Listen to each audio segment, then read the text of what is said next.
Ok, tout va bien.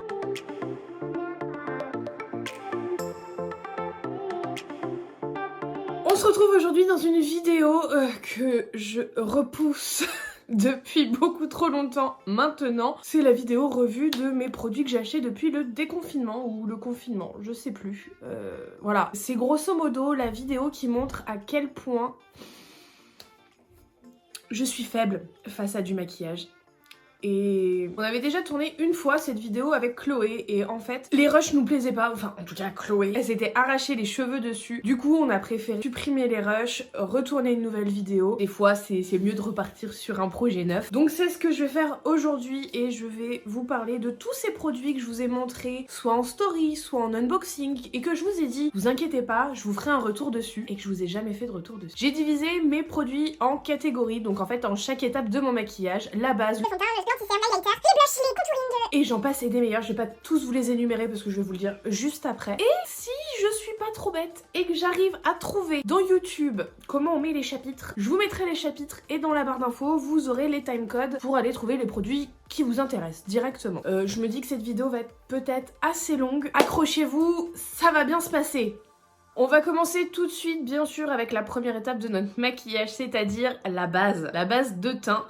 Et dans cette catégorie, j'ai deux produits que j'ai achetés du coup depuis le confinement. Donc on va commencer par la base Bare With Me de chez NYX, je l'adore. Je l'ai acheté après avoir vu une vidéo de Marion Caméléon. Oui, Marion m'influence énormément, faut le savoir. La base Bare With Me du coup se présente comme ceci, je sais pas si vous verrez bien dans le fond du pot, mais en fait c'est un gel, c'est une gelée. Je l'ai acheté suite aux recommandations de Marion, je l'ai adoré. Je l'ai tellement adoré que là je suis sur la fin du pot et j'ai déjà un pot d'avance dans mes tiroirs. C'est une base qui agrippe très très bien la matière, je trouve qu'il s'applique très bien. Bon c'est aussi mon ASMR personnel, je pense que je vous ai saoulé avec cette base tout au long de l'été, puisque là je finis le pot, je ressortirai mon prochain pot qu'à l'été, parce que vraiment c'est une base qui est hyper rafraîchissante, qui fait du bien, qui hydrate aussi énormément, et c'est pour ça que je la préfère en été. Petit bémol, pour les peaux à tendance acnéique, je vous déconseille ce produit puisque je connais plusieurs personnes qui ont fait des boutons à cause de cette base. Ma deuxième base est la base Make-up Révolution. Alors contrairement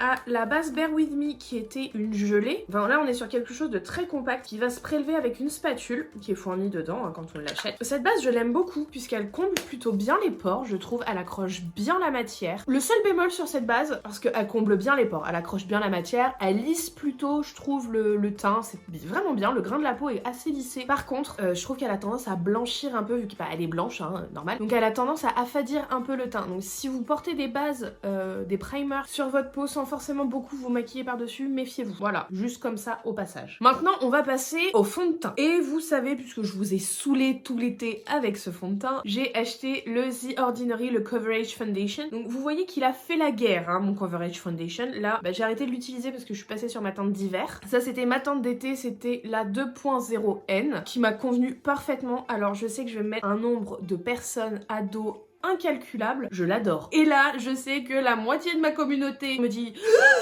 comment peux-tu aimer ce fond de teint? Je sais que beaucoup de gens le détestent, puisque sur beaucoup de personnes, il va avoir tendance à filer, à bouger, à s'oxyder. Je l'ai acheté en suivant les conseils de Marion Caméléon. Encore, vous me direz. Et pour le prix, je crois qu'il était aux alentours de 7,50 €. On va faire une moyenne, on va dire que je l'ai acheté au mois d'avril, et là, j'ai arrêté de l'utiliser depuis septembre. En sachant que je vous tourne des tutos avec. Il dure longtemps. Il n'y a pas besoin de trop de produits, il couvre très très bien. Pour moi, le seul bémol, ça serait vraiment que certaines peaux, trop de peau ne lui correspondent pas. Mon deuxième fond de teint, c'est celui-ci. C'est le nouveau fond de teint que j'ai acheté. C'est le True Portrait de chez KVD Vegan Beauty. Moi, je l'ai pris en teinte Light 10. Alors, autant celui-ci, on était sur de la couvrance quasi intégrale, celui-ci beaucoup moins je trouve. Il couvre mais il a quand même un effet un peu peau nue je trouve. Il est pas mal, je dis pas le contraire.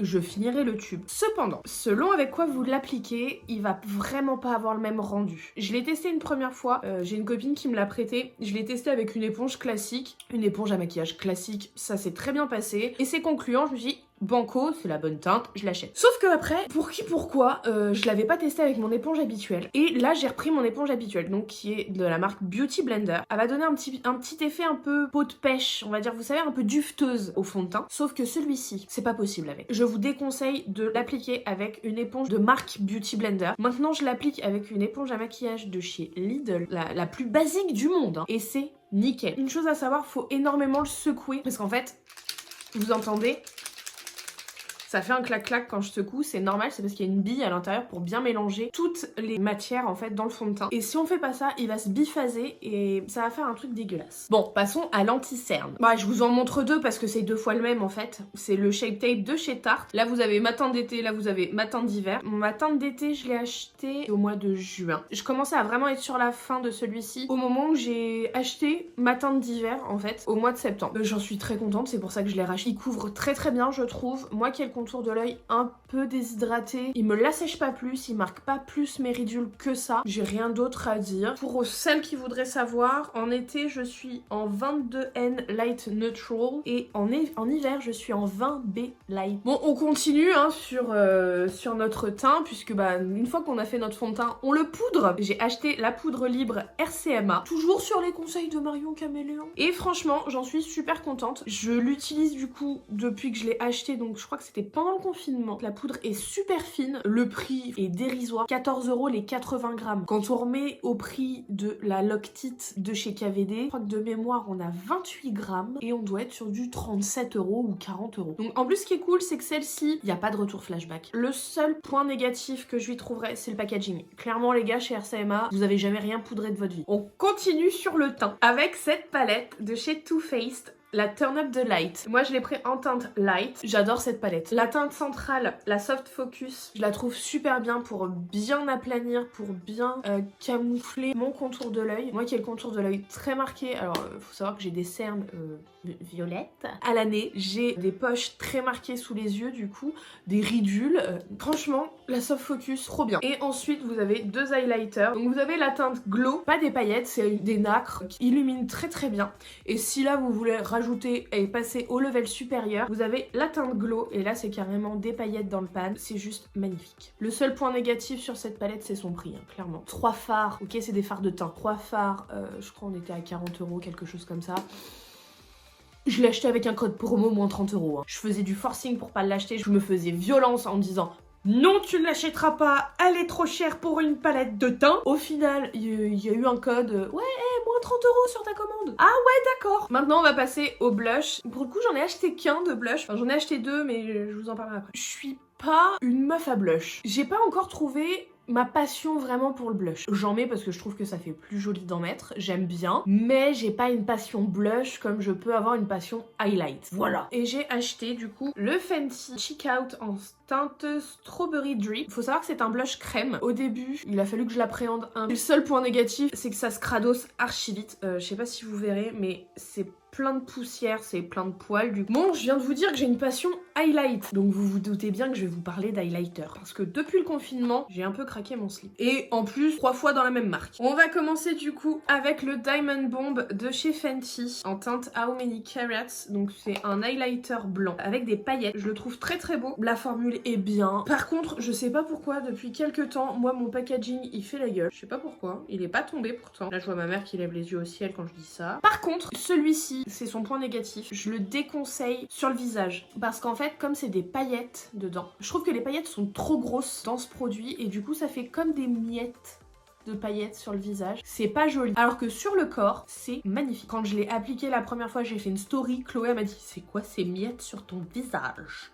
En fait, tous mes produits, je les aime. On continue toujours chez Fenty avec le Kilowatt en teinte Chills. C'est un highlighter à sous-ton bleu. Moi, je le trouve très très joli. Il a un très joli rendu sur la peau. Elle s'applique très très bien, que ce soit au doigt ou au pinceau. Par contre, voilà, c'est du sous-ton bleu. Faut pouvoir le porter. Moi, ça me dérange pas du tout. J'aime beaucoup les highlighters de chez Fenty. On finit chez Fenty avec le Match Stick en teinte confetti. Alors, j'adore le packaging. Je trouve que c'est hyper pratique. En plus, quand vous en avez plusieurs, ils s'aimantent entre eux. Et du coup, C'est une texture comme ça, un peu crémeuse, comme un rouge à lèvres, donc vous le mettez comme ça directement sur votre visage, vous tapotez avec le doigt pour l'estomper quand même, sinon ça fait une barre. Par contre, je sais pas si c'est la formule de tous ou juste celui-là, je trouve qu'il est un peu sec. Après je me dis s'il était un peu plus crémeux, il serait peut-être plus instable sur le maquillage, enfin voilà, je sais pas, mais en tout cas il est un petit peu sec, donc faut y aller quoi. Tout à l'heure je vous disais que j'avais acheté 2 blushs, c'est parce qu'en fait j'ai acheté cette palette de chez Révolution XX. Bon, clairement le bronzer, beaucoup trop foncé pour moi, hein. Même en été, je suis pas sûre. L'highlight, il est juste magnifique. Et le blush, le fameux blush. Alors ce blush-là, il me fait penser énormément au blush Hourglass, qui sont un peu marbrés comme ça. Ce blush, il est magnifique. En plus, il a des nacres dedans, donc il a fini un peu irisé comme ça. Il est super beau. Très pigmenté par contre, attention. Et je vais reprocher donc la teinte de contouring. Passons à l'étape suivante. Oui, vous allez voir, il y a encore quelques étapes hein, quand même. Maintenant, on va parler des bases pour les yeux. Bon, voilà, hein, j'ai cédé à la tentation et à l'appel de Anastasia Beverly Hills. Alors la base, je l'ai prise en petite pour la tester. J'en suis très contente, vraiment. Elle est un peu liquide, donc elle s'applique mieux, je trouve. Par contre, elle va avoir tendance à sécher beaucoup plus vite. Si vous faites votre maquillage en mode je fais mon œil complet et après je fais le deuxième, mettez pas votre base sur les deux yeux en même temps. Moi déjà je vois quand je commence à faire mon maquillage, des fois j'ai pas encore fini, qu'elle commence déjà à sécher. Bon aussi c'est parce que je suis longue et je prends mon temps. Mais elle va sécher quand même beaucoup plus vite que les autres. Mais elle est vraiment très bien. C'est une des meilleures que j'ai testées jusqu'à présent. C'est la Makeup Revolution Cut Crease Canvas. Je l'ai prise en teinte halo, donc c'est la base blanche. Je fais mes maquillages néon, quand je fais mes maquillages pastel aussi. Même si la Anastasia Beverly Hills est très claire, à la limite d'être blanche quand on l'applique, je préfère quand même utiliser la Cut Crease Canvas. Je fais mes cut crease néon avec aussi. Et ça, c'est le point négatif de ce produit. C'est assez liquide. Vous avez un pinceau applicateur comme ça. Et le truc, c'est qu'à chaque fois que vous remontez le pinceau et que vous le redescendez, il y a un dépôt de matière qui se fait au niveau du pas de vis et qui dégueulasse tout. Alors moi, j'ai la chance que pour l'instant, ça coule pas. Mais je sais que des fois, ça peut couler. Mais sinon, j'en suis très contente. Vraiment, j'adore ce produit, je le recommande à 100%. Je pense que si je devais n'avoir qu'une base, ça serait très certainement celle-ci. Bon, comme on est passé sur les yeux, on va parler de ceci. Pour ceux qui ne le savent pas, ces deux petits flacons sont des fards liquides. Ce sont les Living My Best Light de chez Beauty Bay. Là, moi, je les ai en teinte Peach Quartz, donc le petit orange sous ton doré et rose, et en teinte Malachite en vert à sous-ton bleu. Ils sont très bien. Facile d'utilisation, ils s'appliquent super bien. C'est des embouts mousse comme ceci.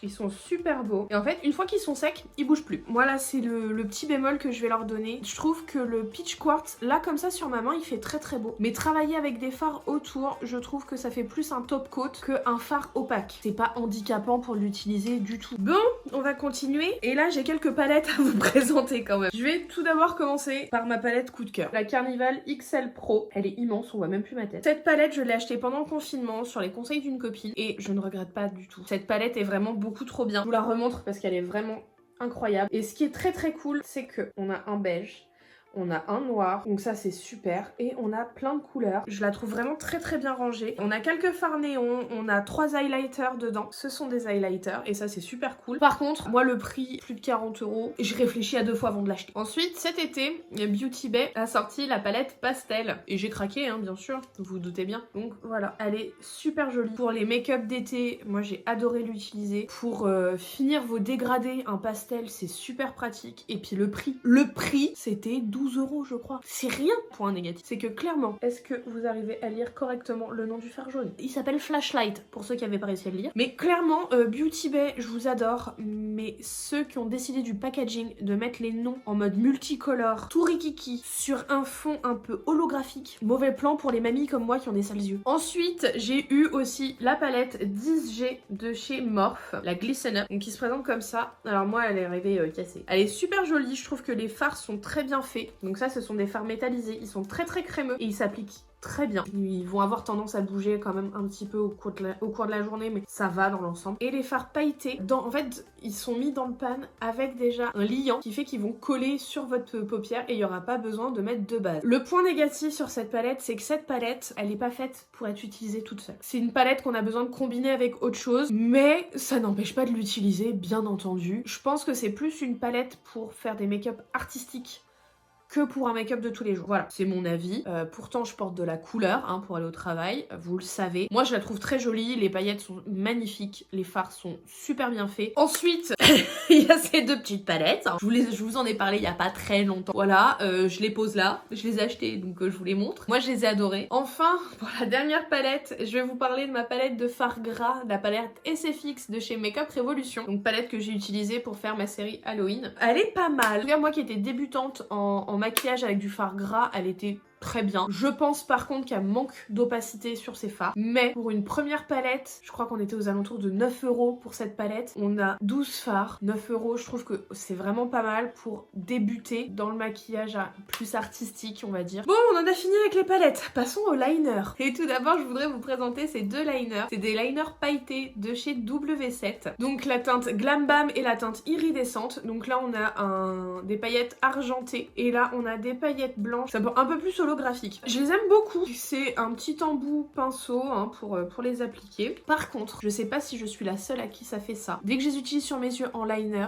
ça me brûle la peau, mais pendant au moins 30 bonnes minutes, le temps que ça sèche. Et pour continuer dans les liners, hein, parce que je me suis pas arrêtée là, vous connaissez mon combo gagnant, le Duraline de chez Inglot, mélangé dans la Water Crème Gel en teinte jet de chez Anastasia Beverly Hills. Quand on est comme moi, habitué à faire son liner avec un liner feutre, c'est un petit coup de main à prendre pour le faire avec un pinceau, mais ça se passe très bien, vous inquiétez pas. Ensuite, passons aux eyeliners feutres. Vous vous doutez bien que j'en ai un peu. Dans un unboxing, je vous présentais cet eyeliner feutre de chez Révolution Pro. Il est sec.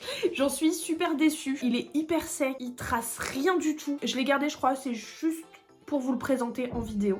Parce que je pense qu'il va partir à la poubelle. Ensuite, j'ai le trio des eyeliners Tarteiste de chez Tarte, du coup. J'ai la teinte noire, la teinte burgundy et la teinte brown. Ils sont très très bien, je trouve. En plus, ce qui est cool, c'est que chacun a son crayon associé au bout. Alors, autant ils sont bien, autant il faut vraiment bien les secouer, bien les amorcer pour que la pointe soit bien imbibée de produit. Là, je vais vous parler d'une belle découverte que j'ai faite. Je le connaissais pas du tout. Quand j'ai fait la vidéo pour la chaîne de Mélodie pour Halloween, j'avais besoin d'un eyeliner feutre et je suis du coup passée chez Normal et j'ai trouvé ce petit eyeliner de chez W7 et c'est le Extra Fine. Il est super bien. Il est bien noir, il file pas. Une belle, vraiment très belle découverte. Parlons aussi crayon pour les yeux. Juste comme ça au passage. On va tout d'abord commencer avec les Vivid Bright de chez NYX. Donc c'était la collection de cet été. Donc déjà c'est des porte-mines. Gros point positif. Les couleurs sont juste magnifiques. Ils sont ultra crémeux mais ils tiennent super bien. Le point négatif, c'est comme dans tous les porte-mines en fait, je trouve qu'il n'y a pas beaucoup de produits dans les crayons. Après, je trouve qu'ils tiennent super bien. Et j'ai fait une découverte aussi, c'est que chez NYX, les crayons beige, donc là j'ai pris un crayon beige classique, hein. En plus un crayon à tailler. Moi qui aime pas ça, mais bon bref. Ils sont trop bien les crayons beige de chez NYX. Il y a plusieurs teintes. Je crois que c'est la seule marque où on peut choisir la teinte de son beige. S'il vous plaît. J'ai trop adoré. J'ai craqué mon slip hein, chez Essence. Ils sont vraiment pas chers. Par contre, il y a des couleurs qui vont être plus sèches que d'autres au niveau de la formule. Donc elles vont moins bien s'appliquer. Autant les NYX, d'une couleur à l'autre, on reste quasiment sur la même formule. Autant ceux-là, faut y aller sur notamment le rose. Il me semble que le rose, il a un peu du mal. Mais sinon, les couleurs sont jolies. Et en termes de tenue, une fois qu'ils sont installés, techniquement, ils bougent plus trop quand même. Par contre, on va parler d'autre chose. Un crayon que je n'aime pas du tout. Ce crayon-là, de chez Sephora, d'un beige nacré. Ouais, alors non. Moi qui porte des lentilles, quand je le mettais en muqueuse inférieure, en fait, toutes les nacres partaient sur ma lentille, se déposaient et je voyais tout pailleté. Donc autant vous dire que je ne voyais rien. Donc je le garde parce que je me dis sur la paupière, pour faire autre chose avec, ça peut dépanner.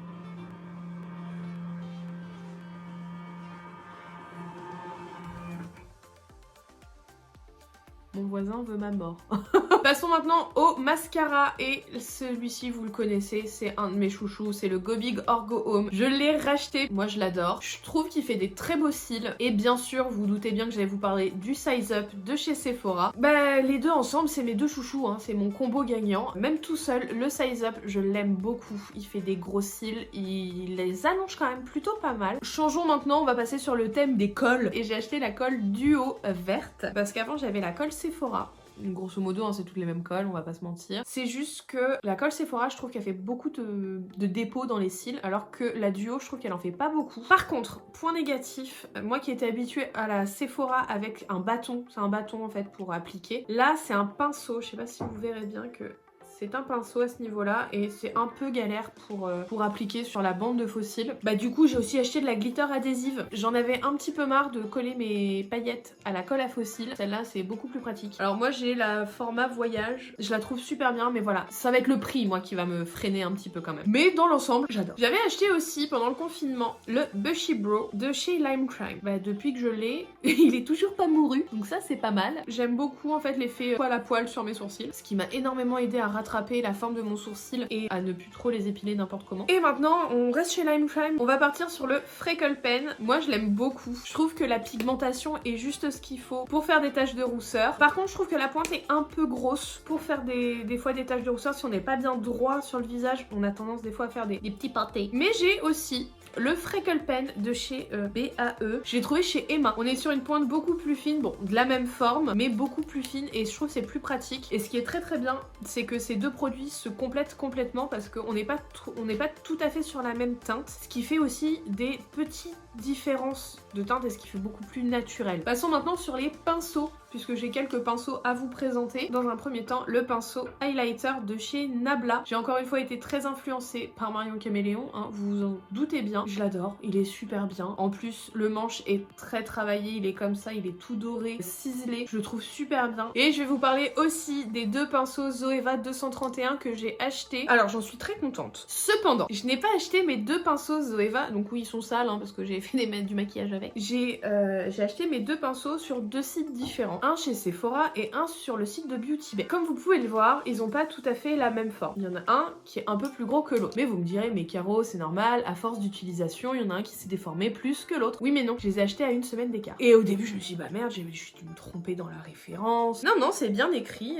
tous les deux, Zoeva 231. Après, je les utilise, y a aucun problème, j'en suis super contente. Ah oui, non mais moi, le Zoeva 231 a changé ma vie, faut le savoir. Bon, on a quasiment fini. Maintenant, on va parler des brumes fixatrices et sprays fixateurs. On va commencer par le spray fixateur Bear With Me de chez NYX. Spray que j'aime beaucoup. Même conseil hein, que pour la base. Peau acnéique, tenez-vous-en éloigné le plus possible. Moi, je l'aime beaucoup. C'est un spray, ce n'est pas une brume. Il a un petit effet rafraîchissant aussi. Bon, parlons de la brume morph. Là, cette fois, c'est une brume. Ce n'est plus un spray, c'est une brume. Je reste toujours mitigée sur mon avis. Autant, j'ai pas l'impression que mon maquillage bouge plus que d'habitude ou moins. Enfin, il est bien fixé avec la brume. Par contre, j'ai l'impression que ça brumise rien. En fait, j'en mets, mais je me dis, mais ça met pas, je sais pas. C'est vraiment la méthode de dispersion qui me perturbe sur ce produit. J'ai jamais été habituée à utiliser une brume, j'ai toujours utilisé que des sprays. Et je pense que c'est pour ça que j'arrive pas à me faire un vrai avis dessus. Bon, parlons de mon chouchou, parce que celui-là c'est clairement mon chouchou, je l'adore. J'avais fini format voyage, du coup, j'ai racheté le grand. Du coup, j'ai pu faire découvrir ce spray à Chloé, qui me dit qu'il ne pue pas. Alors que moi je trouve qu'il pue la mort. Je trouve qu'il tient super bien. Mon maquillage cet été, quand il a fait super chaud avec le masque, il bougeait pas du tout. Et ça c'était trop cool. Ce petit spray, alors je l'ai trouvé chez Primark. Ils disent que c'est un priming spray. Donc un spray préparateur au maquillage. Moi je le mets en finition. Il sent excessivement bon. J'aime pas l'ananas. Faut savoir que je n'aime ni le goût, ni l'odeur, ni la texture sur l'ananas. Que ce soit en fruits, en jus, en gâteau, je n'en mange pas. J'aime pas ça. Je me suis dit, bon ok vas-y, je suis maso, j'aime pas l'ananas, mais ça se trouve ça peut le faire. Et je me suis dit, au pire, si j'aime pas, je le donnerai à Chloé parce que Chloé aime bien l'ananas. Et en fait, ils sont super bons. Celui-là, je le conseille plus en été pour rafraîchir son maquillage par exemple. Ou alors juste après le Urban Decay qui pue. Bon, ceux qui me suivent depuis le début de ma chaîne ont vu que j'avais eu un petit déboire avec un miroir. Oh bah je suis passée sur la taille du dessus. Le miroir est plus gros que ma face. Ah bah je me vois bien dedans. Ouais, le point négatif c'est quand je tourne. Pour cadrer, pour pas qu'on voit le miroir, c'est un peu galère. J'ai plus mon petit miroir de pétasse qui est grand comme ma main. Donc là au moins c'est bon, je suis à jour. Dites-moi dans les commentaires si vous aussi vous avez ces produits, si vous les aimez ou pas. J'aimerais bien savoir. Moi dans les commentaires aussi si la vidéo vous a plu, laissez-moi un petit pouce bleu si c'est le cas. N'hésitez pas à vous abonner si ce n'est pas encore fait. Moi je vous embrasse très très fort et je vous dis à la prochaine vidéo.